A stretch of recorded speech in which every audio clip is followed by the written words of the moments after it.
It's winter now and skies are gray, but jihadis never skip a day. They kill and think they're serving God. As theology goes, that's really odd. So stand firm and be of good heart. Remember, they aren't all that smart. But one who is with us tonight, ladies and gentlemen, for This Week in Jihad, the great, the one, the only, the David the Wood.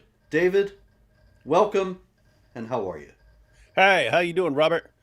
I am just wonderful, David. It's Christmas season. Be of good cheer, etc., etc. Everything is marvelous.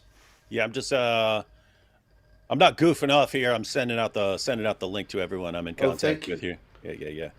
Somebody But even I don't even know what we're going to be talking about. I haven't been seeing much of anything about jihad lately. I don't know where you've been looking, David. We have been inundated with so much jihad over at jihadwatch.org that we have doubled the number of daily posts. And we are still having trouble keeping up with everything. The jihadis have been emboldened since October 7th in a way that we have not seen in years. And there is a great deal going on. So I suppose we should just get to it. Uh, But I, actually, actually, you might be covering this, but the only thing I saw is that Canadian dude in the mall talking trash. That's about all I've seen so far. the Canadian dude in the mall talking trash, I got him, yeah. But Okay, okay. I got a bunch of other Canadians. Did you see, for example, that the Canadians in another mall were having a demonstration, a pro Hamas demonstration, and they go and terrorize the little kids trying to sit on Santa's knee. Well, since Christmas is literally worse than murder, according to our Dawa friends, it makes sense why they'd want to rescue kids from that. Yeah, absolutely. It's actually because they're dyslexic and they think they're sitting on Satan's knee. But anyway, we should start with some good news. David, we got here. This is Abdul Nasser Ben Brika. Is that a is that a Zabiba or is that just a dent in his head? I don't know that when you're talking about is it a Zabiba or a dent in his head, is that Looks like a really an dent. either or? I Yeah, think that's a Zabiba and a yeah. dent in his head. Yeah, he's like, huh. Some of you unfaithful losers just have a smudge on your head. I bash my head so hard I just keep a permanent dent. Yes, he does. It does look like a dent. Yeah, so maybe he was born. Maybe it's a birth Zabiba. Maybe it's Maybelline. Maybe it's Maybelline. Anyway, Abdul Nasser Ben Brika is in Australia, and he had plotted mass murder at sporting events, train station, and so on. And the good news about him this week is that he is going to enter a de radicalization program. Oh, that's good. And so I think pretty soon we should elect Abdul Nasser Ben Brika to be Prime Minister of Australia. And we'll put another shrimp on the barbie and everything will be all right. But what do you think about these de radicalization programs, David? They'll fix everything, am I right? Yeah. And of course, the assumption behind this is that Islamic teachings are actually wonderful and peaceful, as we hear so frequently. And so the idea is if you just sit these jihadis down and show them what the Quran actually says, their hearts will melt and they'll realize that they've heard completely wrong. And what the Quran actually says is if anyone kills a man, it's as if he's killed all mankind. So no terrorism there. And there's no compulsion in religion. And those are the only two verses in the Quran, Robert. The only two verses. You know this. Yeah. You wrote it. Yeah, that's it. You know something, David? I was thinking about maybe making a new edition of the Critical Quran that is the Western non Muslim experts on Islam edition. That is people like George W. Bush, Pope Francis, uh, Hillary Clinton, the people who've told us over the years that Islam is peaceful. And it would have, there's no compulsion in religion. You kill an innocent person, it's like you're killing the whole world. Say to the unbelievers, you have your religion and we have ours. Mhm. I think that would be about it. That's So it. we'd save some paper, or Yep. maybe we could just put blank pages in. People could use it to write their own surahs like it. Yeah, and I've been talking about this with AP. There is this interesting thing that keeps coming up whenever anyone now quotes the Quran in any critical fashion. The response or mentions Sharia in any critical fashion, like you don't like Sharia. It's are you an expert on Sharia? Tell us how you're an expert on Sharia. Or if you quote a verse of the Quran, they'll go, oh, okay, you're an authority. You're an authority in Islam to be able to speak on this verse.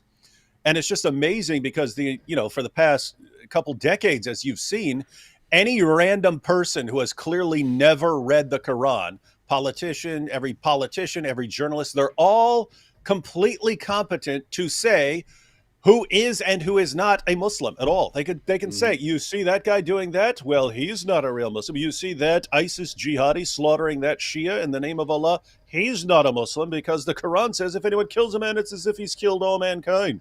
And so they could just pretend that the Quran doesn't say to wage jihad not only against unbelievers but also against hypocrites, which is what they believe they're doing. So they believe they've been commanded that in the Quran.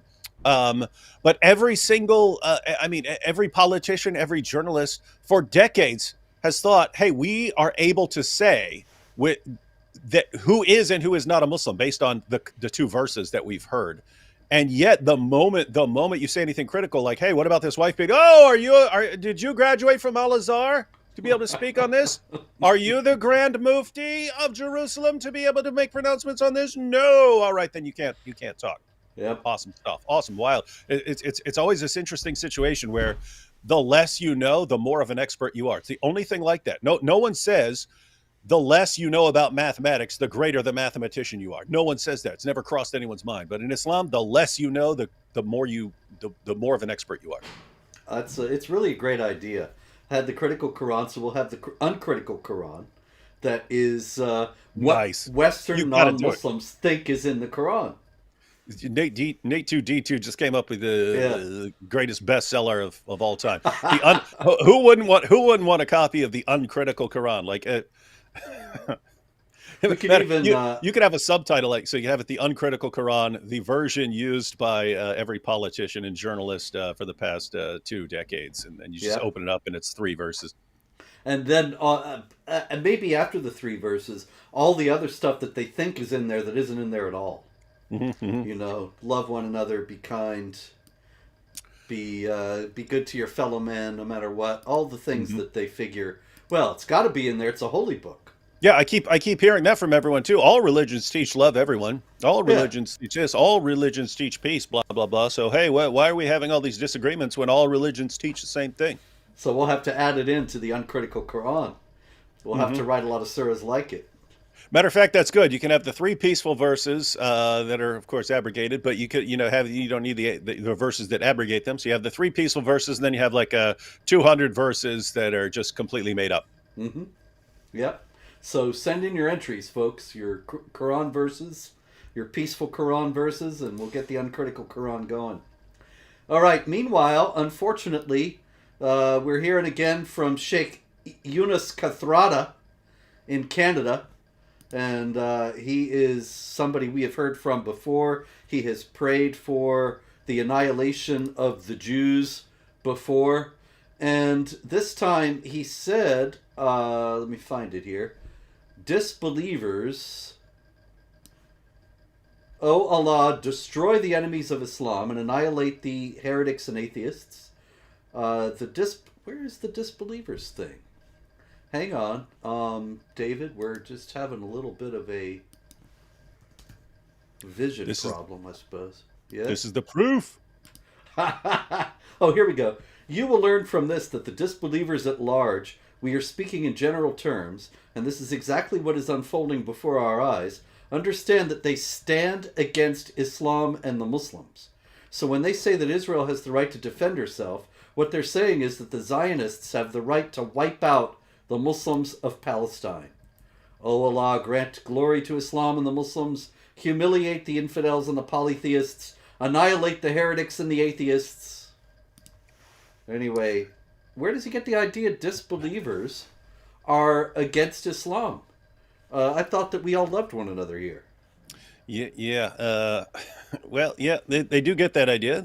Interestingly, they get the, especially when it comes to Jews, they get that idea from the Quran, where the Jews are the most vehement in hostility towards the Muslims. It is interesting they keep saying, "Oh, they're trying to wipe everyone out." I mean, you've seen the statistics on the population of the Palestinian territories exploding for decades, which has led Most some people to inept genocide ever. the worst genociders of all time. After every other genocide in history, you see the population of the group that's genocided plummet. This is the only genocide in history where the population actually explodes while they're being genocided.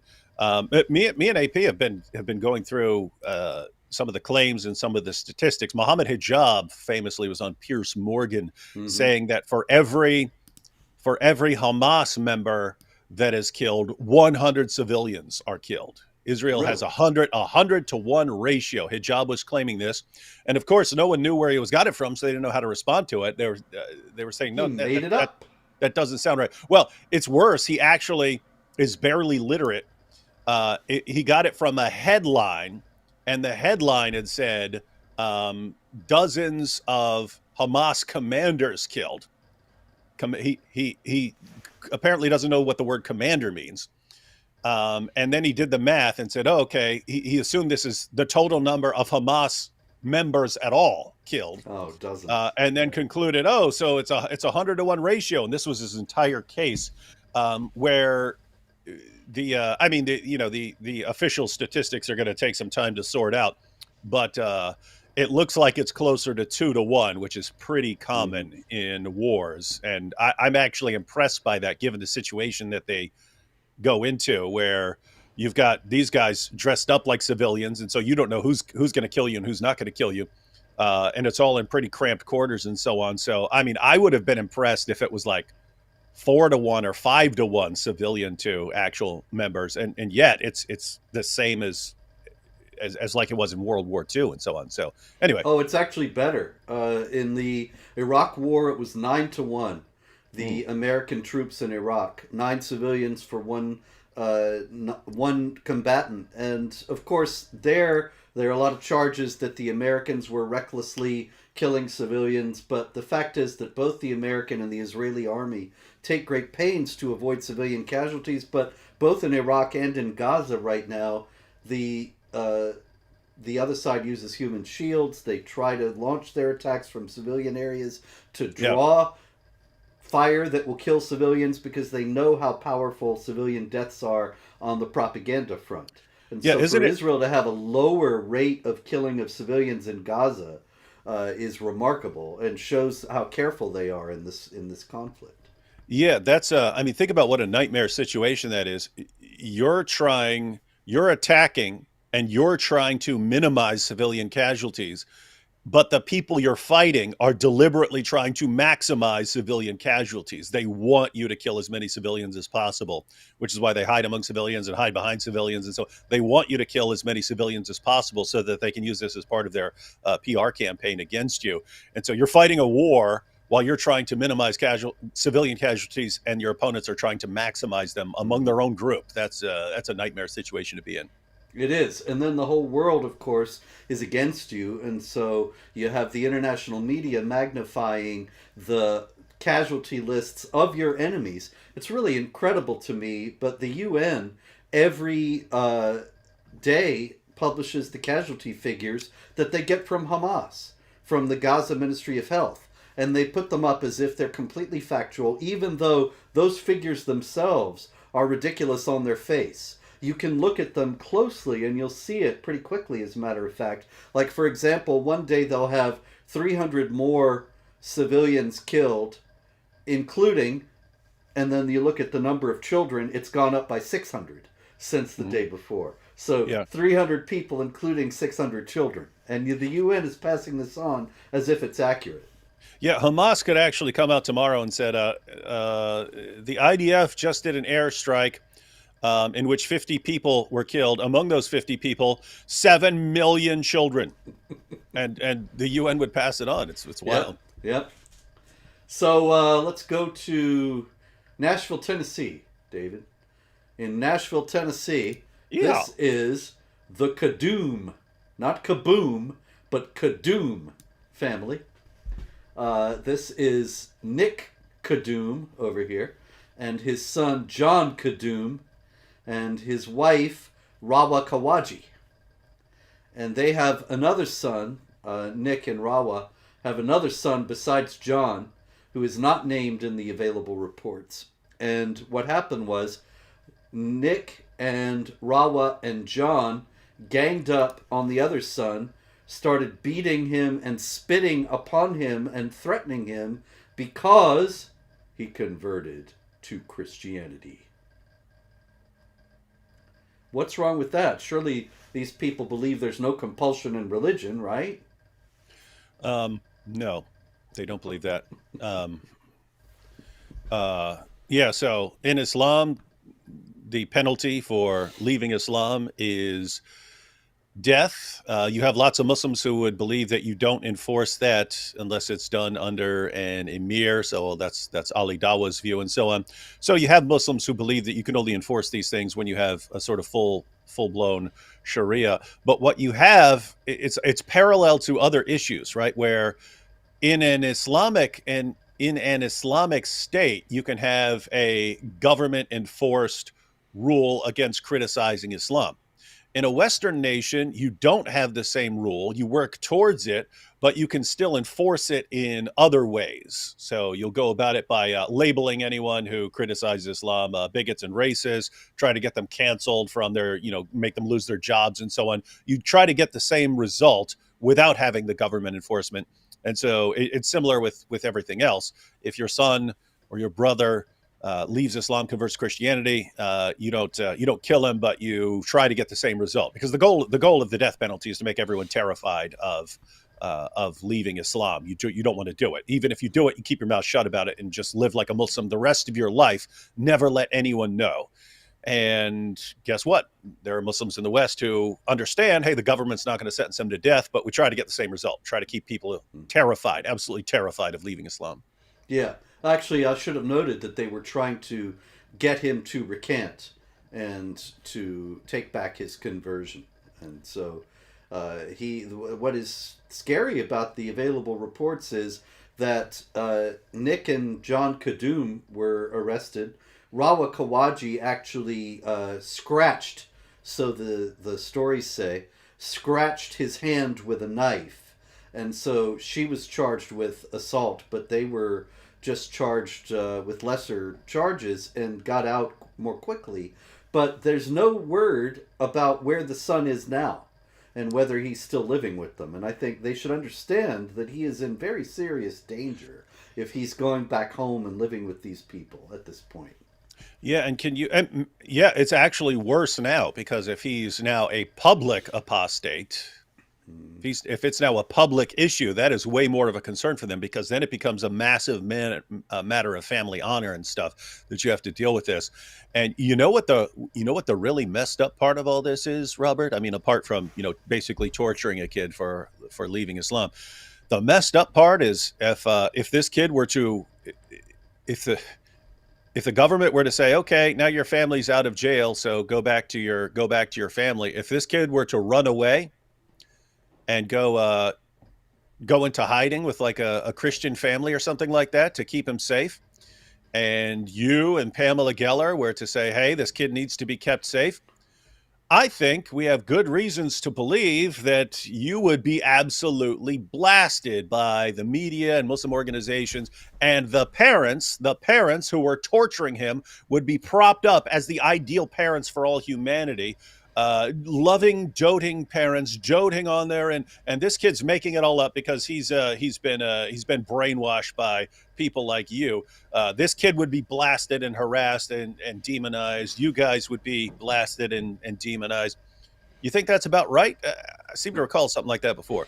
Yeah, for those of you who may just be joining our program, David is referring to an incident in 2009, if I recall correctly, 2009 or thereabouts, where a young girl in Ohio named Rivka Barry actually did that. She said she was caught. She had converted to Christianity.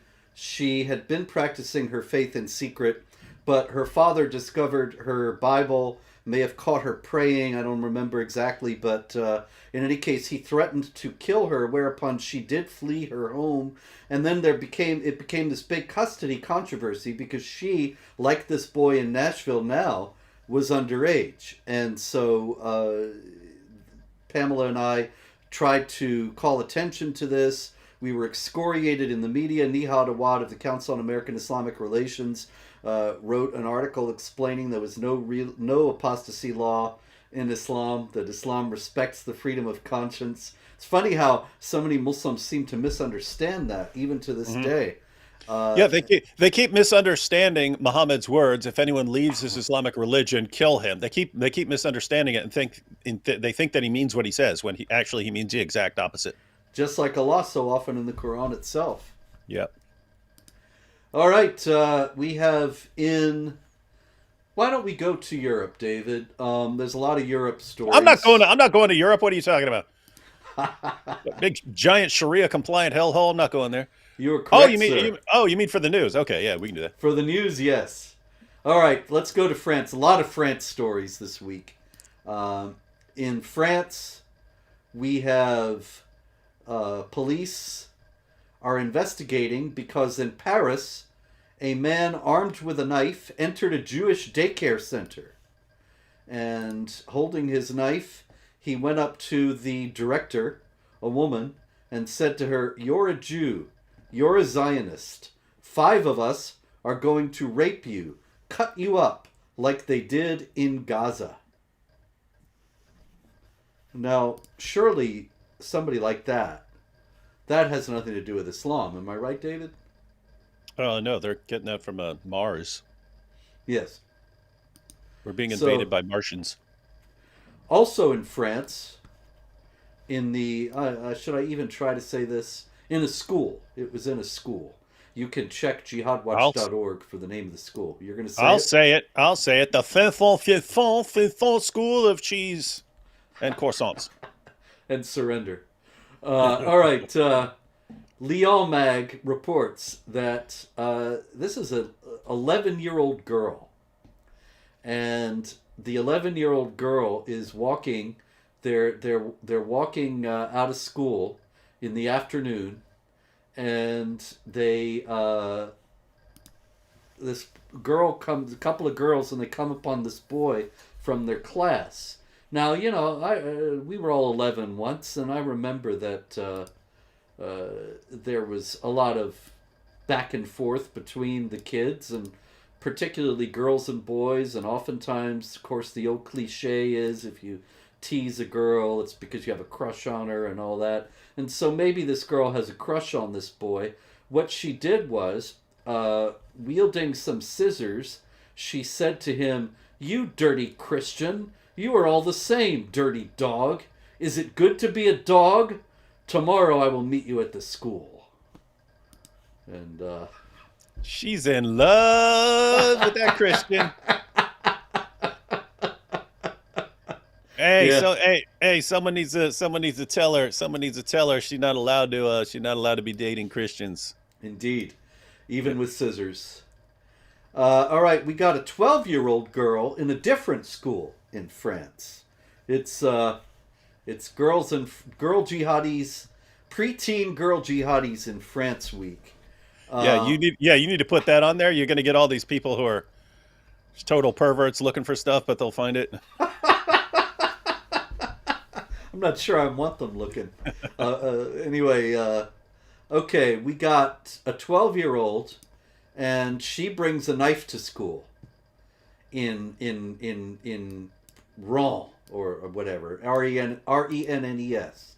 It ain't Rennes, but anyway. And she's very polite. That's one thing.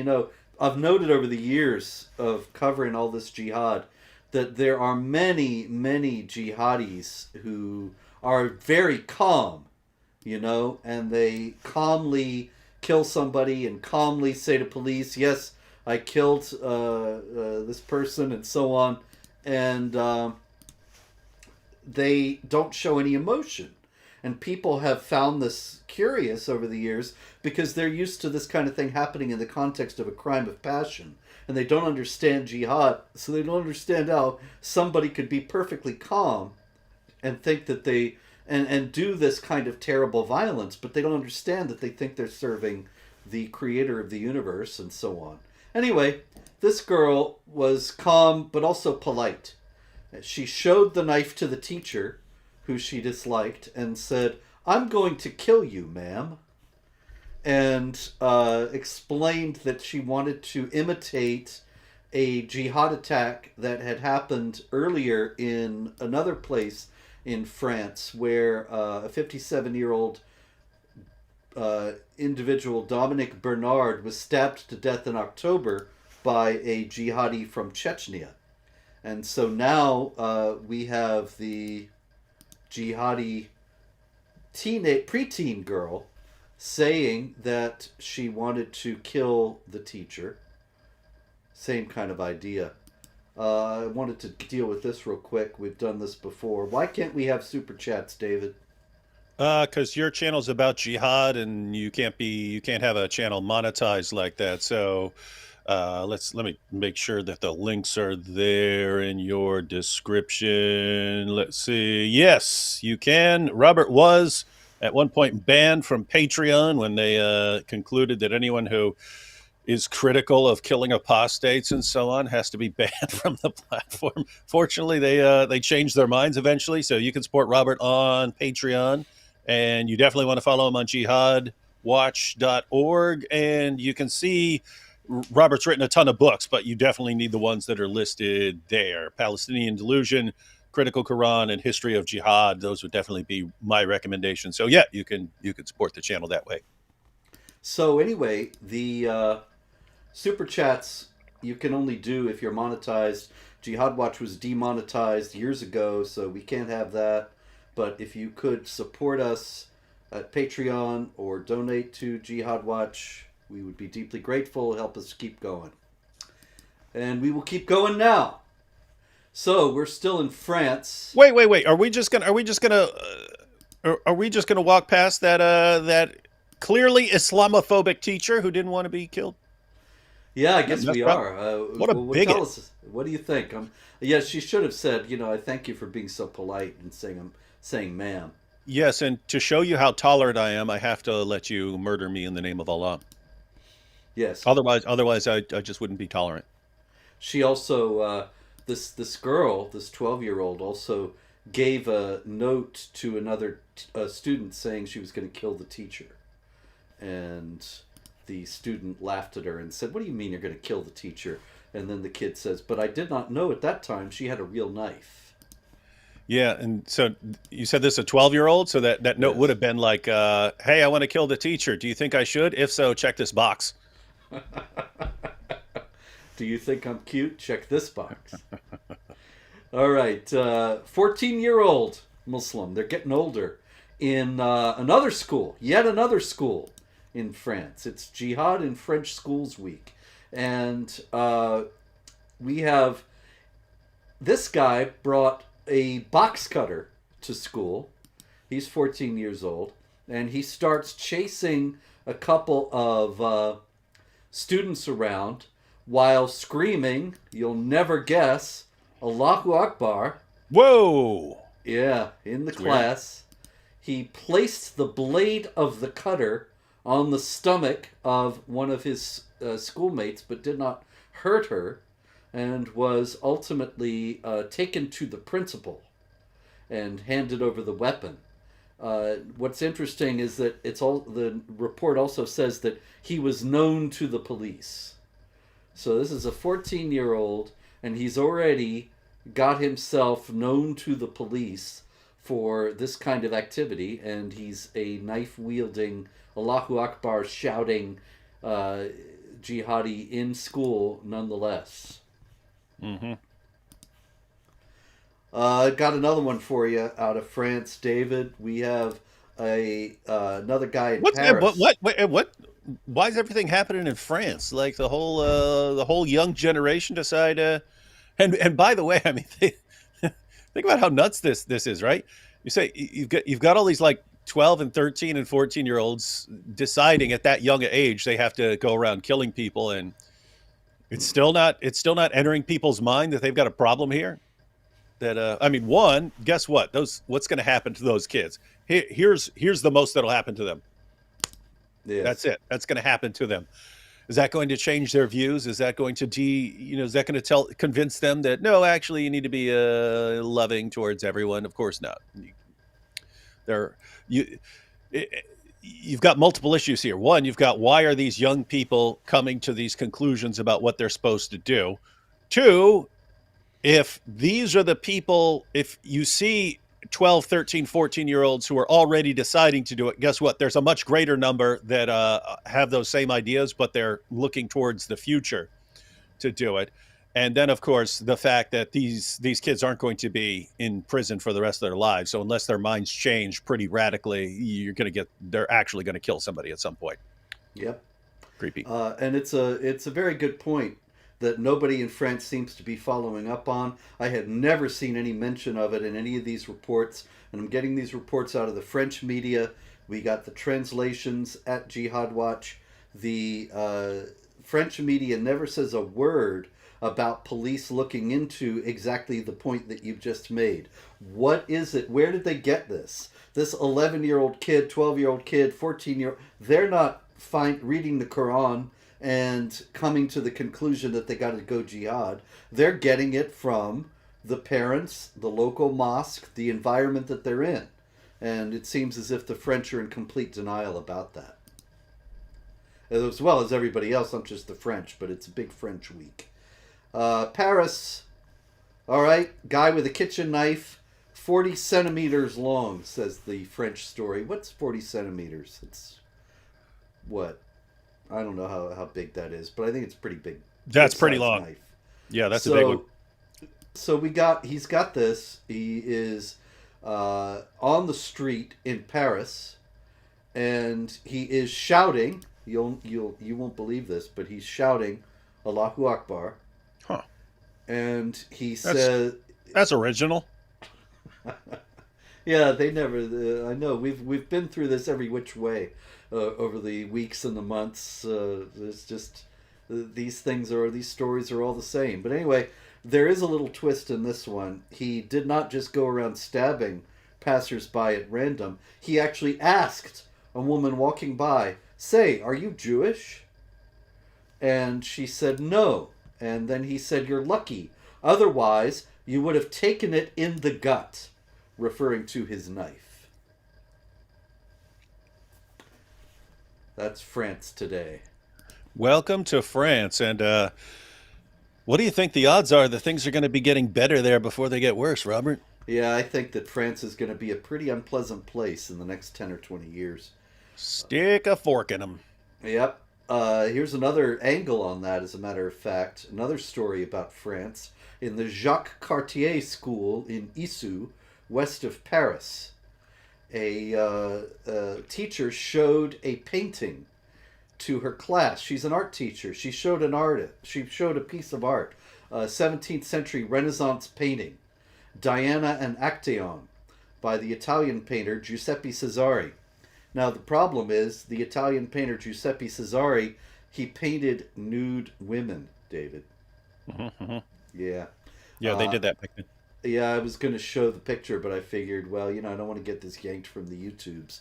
Now, it's a 17th century painting, and I'll bet it's on the YouTube somewhere, but I also know that YouTube hates me, and so if I show it, skirting the edge. So anyway, it's a 17th century painting, nudes. If you're going to take an art class and it's going to talk about Western art, you're going to get nudes. And or if you just go to the Louvre or something like that, you're going to see all sorts of nudes. Indeed, and this is not pornography. It's for artistic value, but in any case, the students said that they were offended. The Muslim students, that is, and they accused her of Islamophobia because she was deliberately trying to provoke them by showing this picture. And so they have accused her of racism and They are enraged. I believe that, yes, she is now in hiding in fear for her life. And why would that be, Robert? Well, I think they'll kill her if they get a chance. And this is because you don't insult Islam or Muslims. These things are death penalty offenses. And so that's what she's looking at. Of course, she was just doing her job, but France has changed. And this is not the France that surrendered to the Germans in 1940. This is the France that is surrendering to Islam in 2023. Hmm. And I mean, just think about that. I mean, you've got any Muslim student who doesn't like his teacher for any reason whatsoever can just then start walking around. This teacher's an Islamophobe, knowing knowing that teachers who get called Islamophobes can actually be brutally murdered, as we've seen. And so now teachers will have to go into hiding anytime they say something a Muslim student doesn't like. Yeah, I got a story about that. Um, let's see, where is that? I believe it might be. It's somewhere in Europe, David. So hang on just a second. Um, there was a story that was exactly like what you were just saying, and might not be worth spending so much time on it when I can't find it. But I don't remember the country it happened in. But it was in France. Yeah, here we go. It was in Shocker. France yet again. Um, this is a story about a journalist, Ruth Elkreef, and a leftist French politician, Jean-Luc Mélenchon, something like that, Mélenchon. He called her anti-Muslim, and so she is now under police protection because getting called anti-Muslim in France, it's well, of course, you get called anti-Muslim in America, you get demonetized and deplatformed and stigmatized and demonized. In Mhm. France, you get death threats, and she is now under police protection. Ruth Elkreef. Here's And Ruth. I got her picture right here. There she is, but don't you won't see her on the street these days. nope. And it's interesting because you see the results of this. I mean, it's worse in France because the mere accusation of being, an Islamophobe can get you killed there. In We've seen the results of this in the UK, where police weren't going to be killed. Police and prosecutors and social workers weren't going to be murdered for pointing out what was going on with the grooming gangs. Uh, they were just terrified of being called racist and Islamophobes for pointing out what was going on, that thousands of young British girls were being groomed and drugged and raped and gang raped and then pimped. Um, but they didn't want to say anything about this because you would be called an Islamophobe and a bigot. And we've been dealing with this for years. Fortunately, we have it much better in the U.S. As much as we will point out that you get canceled and so on, from deplatformed, demonetized, and so on. We actually have it much better here in the U.S., which is why we're some of the only people that can still speak freely on this issue. But notice here, even with CARE, the Council on American Islamic Relations, they're working towards the same goal. Matter of fact, we started off this episode by talking about this. They have the same goal. If you can't fully enforce Sharia and silencing all critics by just having them executed, you just need to make everyone be in a state of constant panic and fear about doing it. And they've been able to do that for a while just by calling everyone Islamophobes and claiming to be the victims and so on. I just wonder: are people actually going to get past that? Because if so, what's your plan B there? Well, that's a good question. You remind me when you're speaking about what happened in Britain with the rape gangs, that Britain was so far from allowing discussion of the truth, and I think this is where we're heading a little more slowly. But Britain is so far from allowing discussion of the truth. There was a politician there, Sarah Champion, I believe her name was, and she was part of the shadow cabinet. I think that's one of the coolest things that Britain has. That when you have the government, but then the opposition party, or at least the main one, has a person in every position that's the shadow Secretary of Transportation or whatever, and they just nitpick and argue with the guy who's actually doing the job. And anyway, Sarah Champion was part of the shadow cabinet, but for the Labor Party, the leftist party, and said that the rape gangs were almost entirely Pakistani, and she was made to resign. And it was like she had said this terrible thing. She didn't even come close to saying that they were Muslim, which of course they are, and animated by Islamic principles, which of course they are. She only said they were Pakistani, and she even said, oh, they're Pakistani Christians, as if there were Pakistani Christians among them, which there were not. And she got so much heat for this, and she wasn't even getting close to what the real problem was. And so that's where we're heading in America, this same kind of denial and Yeah, willful ignorance. and notice it's the exact same thing over and over again. If you're in Pakistan and you criticize something to do with Islam, they'll just form a mob and kill you.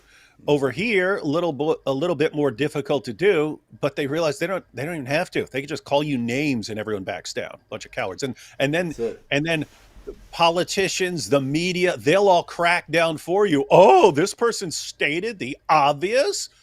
Don't worry, we'll destroy this person's life because this person stated the obvious. And matter of fact, Robert, are we talking about the same nation that wouldn't even allow you to go over there? Yeah, as far as I know, I'm still banned. People have been Banned from asking a me country. to write to the Home Office and see if the ban is still in place. And it's one of the things that I've been meaning to do, but it's kind of low on the list because it's not like I really am itching to go over there, you know? Yeah, but I mean, think about that. It's like, hey, every jihadi in the world who wants to come to the UK and spread the news that hey, we're going to subjugate this entire place and conquer the world and kill all the Jews and rape all the way. They can't get enough of that. Hey, so we're bringing more of those guys. If you want to say, hey, no, don't do that, you got to be banned permanently. Yep. Yep. As a matter Pretty of smart. fact, I was right here in this office when the FedEx truck drove up, and guy gave me the letter from the UK Home Office. He was very impressed. It was funny because the FedEx guy, you know, what does he care? But he hands me this letter and I'm signing for it. He says, it's from the British government. Wow. And I thought, oh, great. I hope you never get one, buddy. Uh, Hey, oh, you should have been like, huh. So they've got my new mission. I mean, So the letter said, and I still have it up, you can read it on Jihad Watch. The letter said, you said that Islam has a doctrine of warfare against unbelievers, and we think you're going to say that again if you come over, so you can't come over. but if you're a Muslim saying that Islam Yeah. has a doctrine of warfare against unbelievers, they roll out the red carpet for you and make Yeah, you. the Saudi sheikh, I believe it was Mohammed Al Arifi from Saudi Arabia, he was let in that very same week, and he had these blood curdling quotes about jihad means break the bones of the unbelievers and so on. They let him in, no problem. Isn't by the way, isn't that amazing? I mean, you've got people like Ali Dawa who are Yes. sitting there posting on YouTube that hey, once we get our Islamic State, you apostates are dead. You're dead. We're going to execute you. They're the wonderful people of society for saying yes, we're going to kill you. If you are a non-Muslim and you say, "Hey, they have a doctrine of killing apostates when they're able to," you're an enemy of the state. Yep. It's insane. Yep. It is. Britain is certainly just absolutely nuts. It sucks Uh, because I know there are all sorts of like people there who aren't insane and who they're just as repulsed by all this stuff and the grooming gangs and the way their government's doing it. And so it's like these mixed feelings because on one hand I'm like, if you guys are doing this, you deserve it. If you guys are falling for this, you deserve. If this is how you react to grooming gangs and people walking your streets calling for killing apostates and stuff like that, if this is how you react, you deserve what you get. And yet there are lots of people there who they'll be attacked by the system too, and so they're forced into just keeping their mouths closed. But man, what a crap situation, man. mhm. I just hope when the dust settles on Europe that other places get the memo. Oh, look what just happened over there. Do you Yeah. want that happening here? Are you going to say the exact same things that France and Great Britain were saying the entire time they were being subjugated? Are you going to fall for the same thing? So hopefully it at least serves as a warning.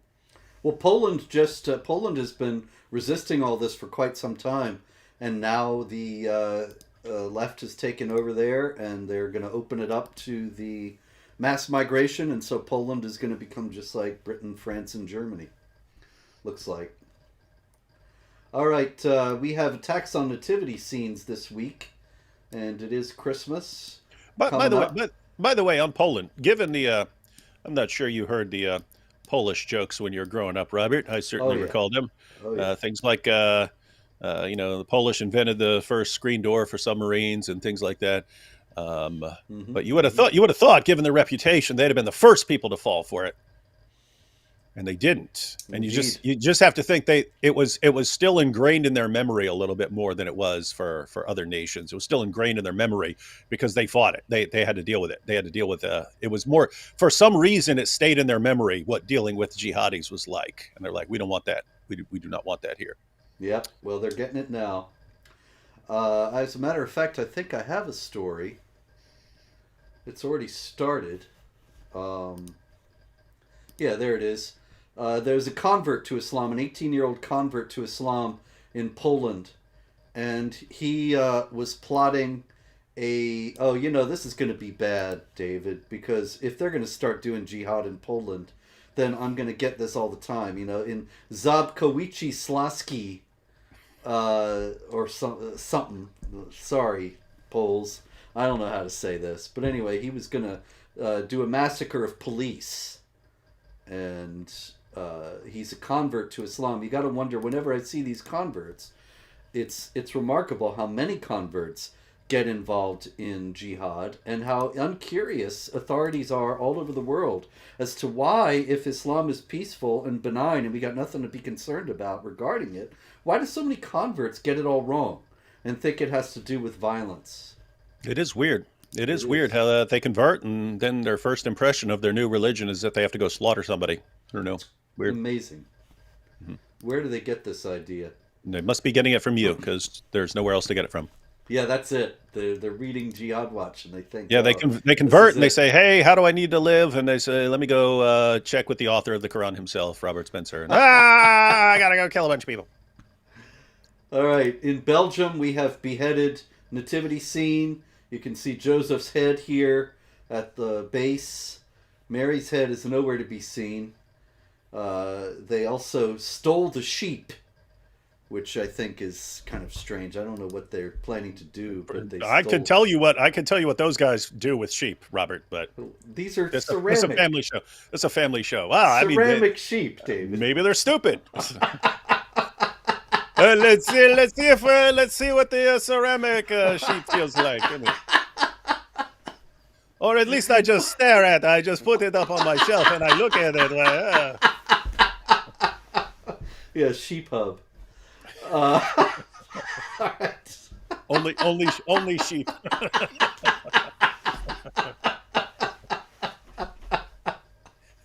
We also had a nativity scene beheaded in Germany. And this time they beheaded the cow. You can see that. Beheaded the wise men. They couldn't get Jesus because, you may or may not know, you put Jesus in the crib on Christmas Day, not before that. So anyway, that's another set of attacks that's been going on. Meanwhile, in Italy, a migrant from, let me see where he's from, a North African, it said, he set a nativity scene on fire and caused immense damage to the church, including destroying an organ that was built in the 17th century. All right, we have, let's see what else we got here in the time remaining. Quite a lot of stories of stupid infidels, and we've already done some of them, but I thought this one was interesting. In Switzerland, David, in Switzerland, there was an Algerian, a migrant from Algeria, and he applied actually to go to Germany, but the Germans wouldn't let him in.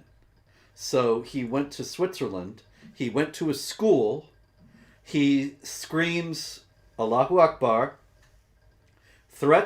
makes threats at the school, and he's deported from Switzerland. But where was he deported to from Switzerland? Not Algeria.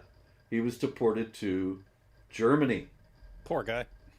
which was exactly where he wanted to go in the first place.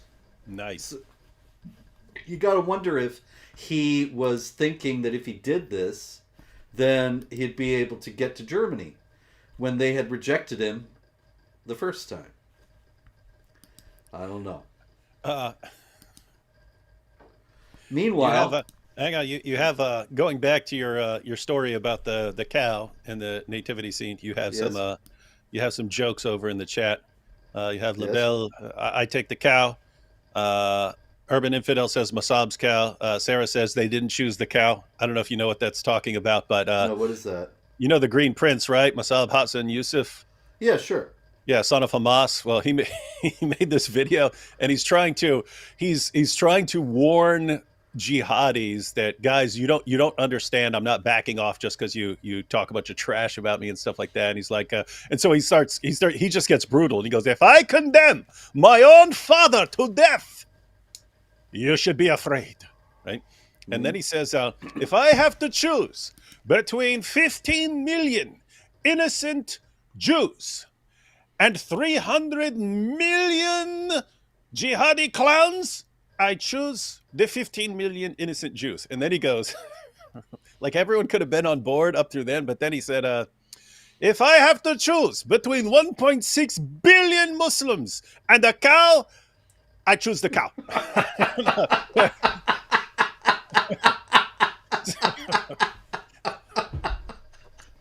So I don't know if he's being funny or what, but people flipped out about that and it became an ongoing joke of choosing the cow. Anyway, that's the joke people are making about the cow in in your Yeah, I had story. no idea, but maybe that's why they beheaded the cow.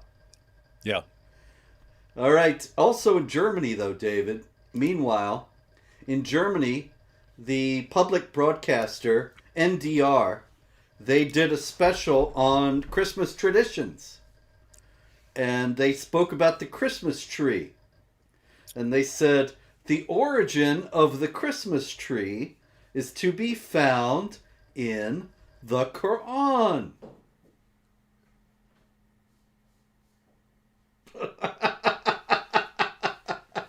Wait a minute, Robert.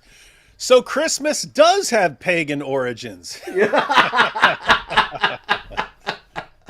Yes, sir. Hey, send me that story, Robert. I want to send that to Inspiring Philosophy, who does a lot of Christmas stuff, and he can say, well, I found out Christmas does have pagan origins after all. The Quran. Okay. Coming right up. Anyway, there. I sent it even as we speak on the air live because otherwise I'd forget. The It's interesting though that there's such a move in Europe to normalize Islam, to claim that Islam has always been part of Europe. Actually, Jacques Chirac, the former president of France, said that Islam has always been part of Europe. It's as much a part of the heritage of Europe as Christianity. And what they're trying to do, of course, is make people complacent about mass Muslim migration and not think anything of it. And so they have to just make up things like there was one a few years back that the Vikings had Allah written on their belts and stuff, and they were Muslims, and the Christmas now, the Christmas tree is from Islam.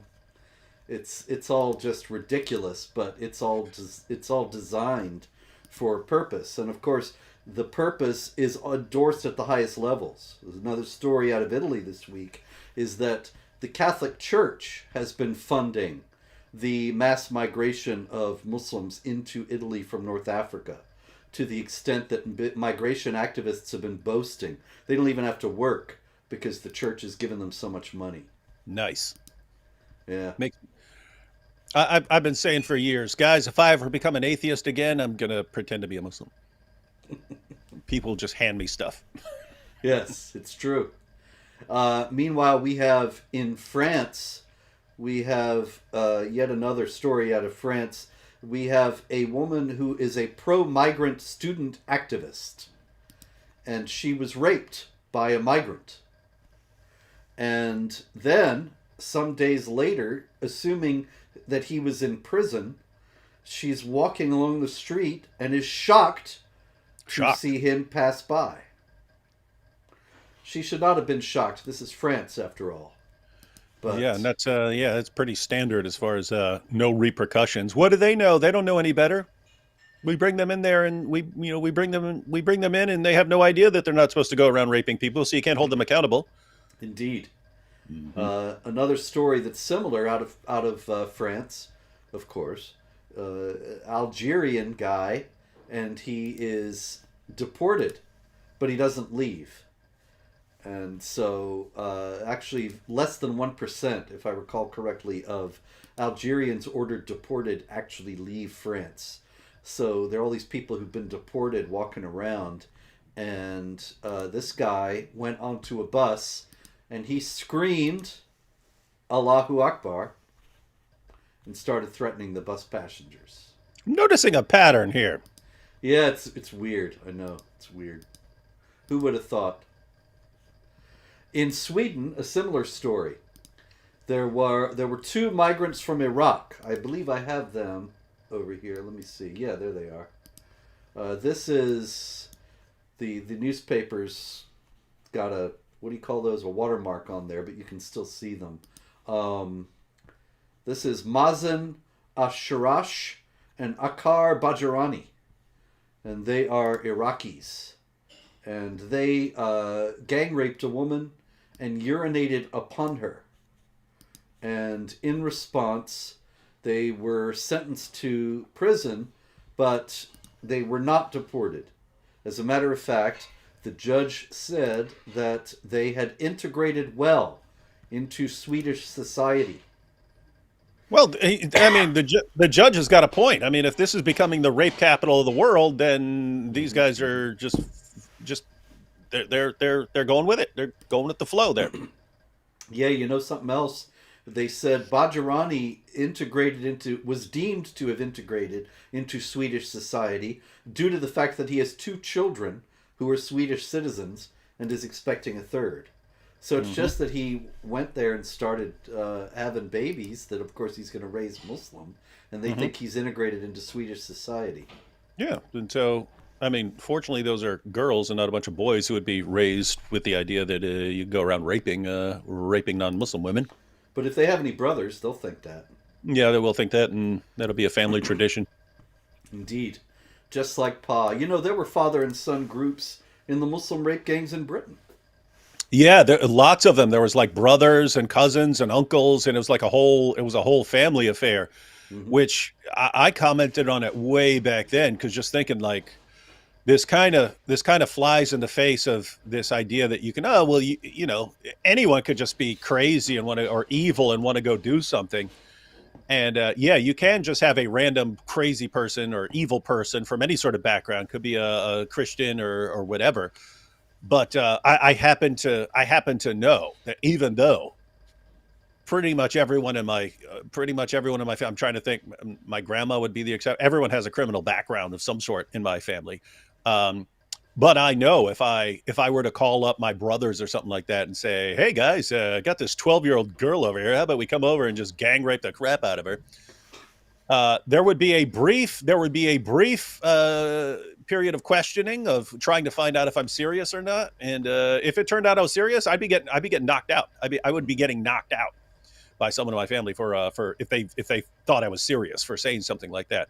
And so just the fact that oh hey, we got this 12-year-old girl in our kebab shop. Up, let me call up Dad. Let me call up my three brothers. Let me call up Uncle Ahmed. Let me call up cousin Muhammad, and they all understand. Hey, yeah, we'll go and gang rape this girl, and it's totally normal to them. No one Hmm. notice it never crosses anyone's mind. Wait a minute, guys, isn't this wrong? Not a bit. Not as Shouldn't far it? as they're Shouldn't this be concerned. wrong? Yeah, it Completely doesn't normal. cross anyone's mind. Hey guys, this is really evil here. I'm actually going to call up. I'm going to call up the police for what you're doing here. Never crosses anyone's mind. It is totally acceptable with the entire family and the entire community. Incredible. No problem. No problem though. All right, another one like this out of Austria. A Syrian migrant in Vienna admitted in court that he had killed his wife. And he had killed his wife with a kitchen knife.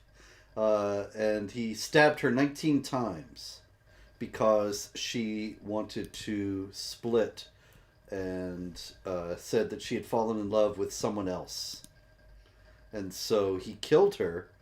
And it's a clear case of an honor killing where the honor of the man or the family is restored by killing the the woman who has sullied the honor of the man or the family. And his lawyer, Manfred Arbacher Stoger, said she was the love of his life. This is a tragic love story. Just like Romeo and Juliet. Oh, yeah, exactly like that. But that's honor killing. You know, we have to remember that honor murders, if you can prove that you have killed to restore your family's honor, then you get a lesser sentence in many Muslim countries. I have the details on the story at Jihad Watch. And this guy will probably be made the new prime minister or something like that. They'll be, oh, so honorable. He's so honorable. Indeed. Speaking of which, let's end up with this London cop, because the picture of him is like that meme, you know, of the guy pointing with his mouth open in wonder. It's something I've seen many times. But anyway, this guy is pointing. What he's pointing at, he's a member of the London Metropolitan Police, and he is pointing at an Israeli flag, which people have put up in London in the middle of a pro-Israel rally. And he's saying the flag has to go because we can't take sides. And you're on public property here. And you don't even have to tell me, Robert, because I already know this man is completely consistent, and he also went around demanding that people remove their Palestinian flags. Yeah, the Palestinian flags. There are videos all over the place of Palestinian flags flying on monuments in London, of Muslims climbing up and putting them in the hands of statues and covering the statues with keffiyeh, the whole deal. And they never did a thing about that, of course. But that's shattered, staggering, dimmy Britain 2023. And that's where I think we will end it up. David, it's been a pleasure. Aside from the bleakness of the news, but we go on. I wish you all, if you are Christians, a very Merry Christmas. And to all of you, resist the jihad until next week. Pray, hope, and don't worry.